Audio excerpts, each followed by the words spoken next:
செய்தி. பட்டியலின பெண்கள் குறித்து நடிகர் கார்த்திக் பேசியதாக ஒரு ஆடியோ சமூக வலைதளங்களில் வைரலான நிலையில் இது குறித்து உடனடியாக நடவடிக்கை எடுக்க வேண்டும் என நடிகர் கார்த்திக் குமார் தரப்பிலிருந்து மயிலாப்பூர் துணை ஆணையரிடம் புகார் அளிக்கப்பட்டுள்ளது. அந்த ஆடியோ தான் பேசியது அல்ல எனவும் மர்ம நபர் யாரோ தனது ஆடியோ போல் சித்தரிக்கப்பட்டு வெளியிடப்பட்டு இருப்பதாகவும் கார்த்திக் குமார் புகாரில் குறிப்பிட்டிருக்கிறார்.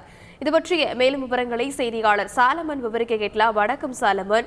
நடிகர் கார்த்திக் குமார் தரப்பிலிருந்து மயிலாப்பூர் துணை ஆணையரிடம் புகார் அளிக்கப்பட்டிருக்கிறது. இந்த புகாரில் என்னென்ன விஷயங்கள் எல்லாம் தெரிவிக்கப்பட்டிருக்கிறது?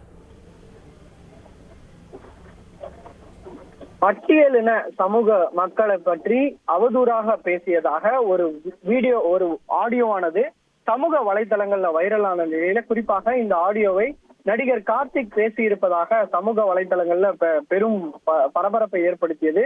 இந்த நிலையில இந்த விவகாரம் தொடர்பாக ஏற்கனவே நடிகர் கார்த்திக் இது தொடர்பாக ஒரு வீடியோ பதிவிட்டு இருந்தார். குறிப்பாக தனது ஆடியோ இல்லை எனவும் அது சித்தரிக்கப்பட்டு அந்த ஆடியோவை வெளியிடப்பட்டிருப்பதாகவும் அவர் தரப்புல தெரிவிக்கப்பட்டுள்ளது. இந்த விவகாரம் தொடர்பாக தற்போது நடிகர் கார்த்திக் மயிலாப்பூர் துணை ஆணையர் ராஜத் சதுர்வேதியிடம் புகார் ஒன்றை அளித்துள்ளார்.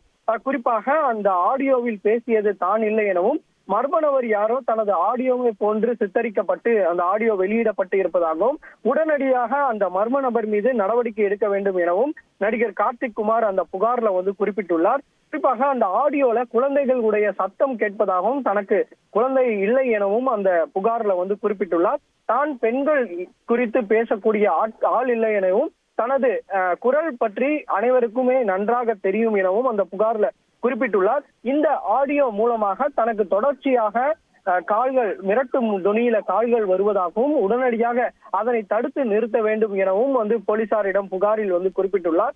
இதனால தனது பெயருக்கும் தனது குடும்பத்தினர் பெயருக்கும் நற்பெயரை ஏற்படுத்தி வருவதாகவும் அந்த மர்ம நபர் யார் என கண்டறிந்து அவர் மீது கிரிமினல் நடவடிக்கை எடுக்க வேண்டும் என அந்த புகார்ல நடிகர் கார்த்திக் குமார் தெரிவித்துள்ளார். ஏற்கனவே இந்த விவகாரம் தொடர்பாக தேசிய பட்டியலின ஆணையம் 15 நாட்களுக்குள்ள விசாரணை நடத்தி உடனடியாக அறிக்கையை தாக்கல் செய்ய வேண்டும் என டிஜிபி சைபர் கிரைமிற்கு உத்தரவிட்டுள்ள நிலையில தற்போது இந்த ஆடியோ விவகாரம் தொடர்பாக நடிகர் கார்த்திக் குமார் இது தொடர்பாக மயிலாப்பூர் துணை ஆணையரிடம் புகார் அளிக்கக்கூடிய சம்பவம் பெரும் பரபரப்பை ஏற்படுத்தியுள்ளது.